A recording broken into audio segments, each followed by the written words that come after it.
السلام علیکم میرے پیارے قائدین، امید ہے آپ سب خیریت سے ہوں گے۔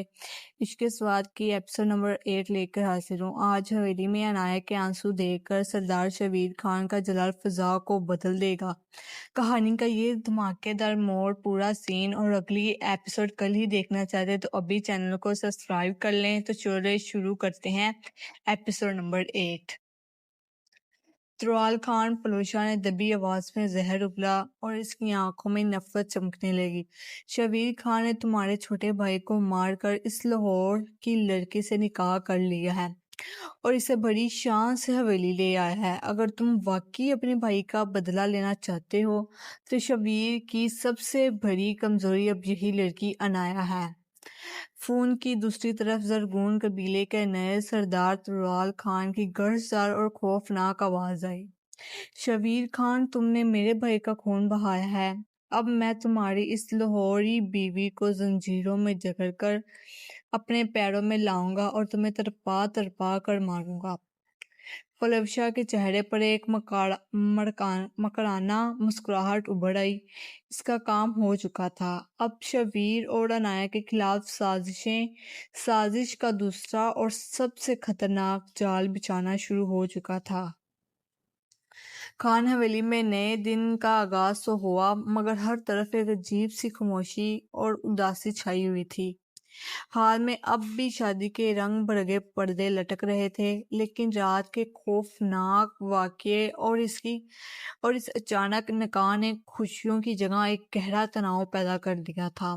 عنایہ رات بھر جاگنے اور رونے کی وجہ سے بہت نڈھال ہو چکی تھی، لیکن زارا نے صبح اسے دلاسا دیا، اسے تیار کیا اور نیچے موڑے سے ملوانے کے لیے لے آئی۔ عنایہ نے اپنے سر پر گہرا دوپٹہ اوڑھ رکھا تھا اور اس کی نظریں ڈر اور جھکک کی مارے فرش پر جمی ہوئی تھیں۔ لاؤنج میں موڑے اور پلوشا پہلے سے بیٹھی ہوئی تھیں۔ موڑے کے چہرے پر اپنے بیٹے شبیر کے فیصلے کے خلاف شدید غصہ اور صدمہ صاف نظر آ رہا تھا۔ جیسے ہی عنایہ نے لاؤنج میں قدم رکھا، موڑے نے اپنا رخ دوسری طرف کر لیا۔ السلام علیکم موڑے، عنایہ نے کانپتی ہوئی دھیمی آواز میں سلام کیا۔ موڑے نے سلام کا کوئی جواب نہیں دیا، بس ایک ٹھنڈی آہ بھر کر پلوشا سے باتیں کرنے لگے، جیسے عنایہ وہاں موجود ہی نہ ہو۔ موڑے کی یہ بے رخی عنایہ کے دل کو چیر گئی۔ لاہور میں وہ اپنے ماں باپ کی لاڈلی بیٹی تھی اور یہاں اسے بالکل اجنبیوں کی طرح نظر انداز کیا جا رہا تھا۔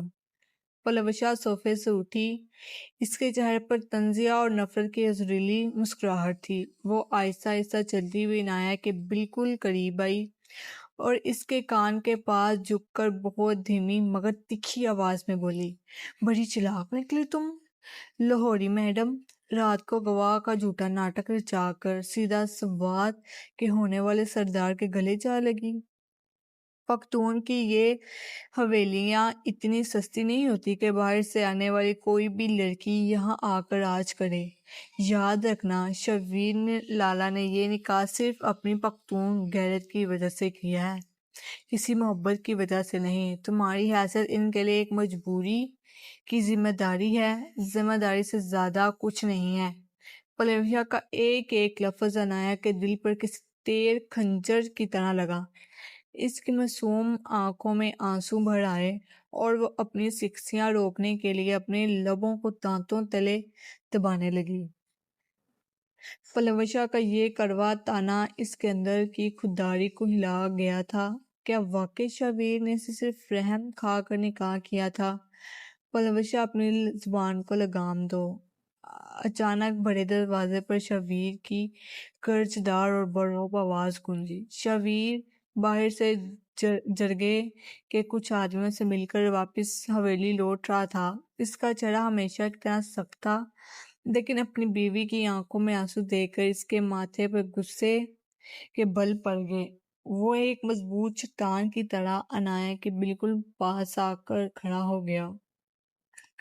اس کا رعبدار وجود پلوشا کے سامنے ایک ڈھال بن گیا۔ شبیر، تم پلوشا پر کیوں غصہ کر رہے ہو؟ اس نے کیا غلط کہا ہے؟ موڑے شدید غصے سے صوفے سے کھڑی ہو گئیں۔ ہم پختون ہیں، ہمارے ہاں شادیاں خاندان کے بڑے فیصلوں سے ہوتی ہیں، دشمن کے گندے تہہ خانوں میں چوری چھپے نہیں۔ موڑے شاویر کی آواز میں اب سرداری کا وہ جلال تھا جسے خان بابا کے سوا کوئی دوسرا انسان چیلنج نہیں کر سکتا تھا۔ انایا اب اس گھر کی عزت ہے اور میری بیوی ہے۔ اگر پلویا کو ہمارے حویلی کے اصول پسند نہیں آ رہے تو آج ہی اپنے گھر واپس جا سکتی ہے۔ میں اپنی بیوی کی توہین اپنی ہی حویلی میں کبھی برداشت نہیں کروں گا۔ شاویر کا یہ صاف اور دو ٹوک فیصلہ سن کر موڑے صدمے سے بالکل خاموش ہو گئیں، جبکہ پلوشا کا چہرہ شدید غصے اور بے عزتی کے مارے لال ہو گیا۔ وہ غصے میں اپنے پیر پٹکتی ہوئی لون سے فوراً چلی گئی۔ شاویر آہستہ سے مڑا اور اس نے انایا کی طرف دیکھا، جس کی پلکیں اب بھی آنسوؤں سے گیلی تھیں۔ اس نے ایک گہرا سانس لیا اور زارا کو اشارہ کیا، زارا، انایا کو اوپر اس کے کمرے میں لے جاؤ اور اس کے کھانے پینے کا پورا خیال رکھو۔ انایا بنا کچھ بولے چپ چاپ زارا کے ساتھ سیڑھیاں چڑھنے لگی، لیکن پلوشا کی کہی ہوئی کڑوی باتیں اب بھی اس کے دماغ میں ہتھوڑے کی طرح بج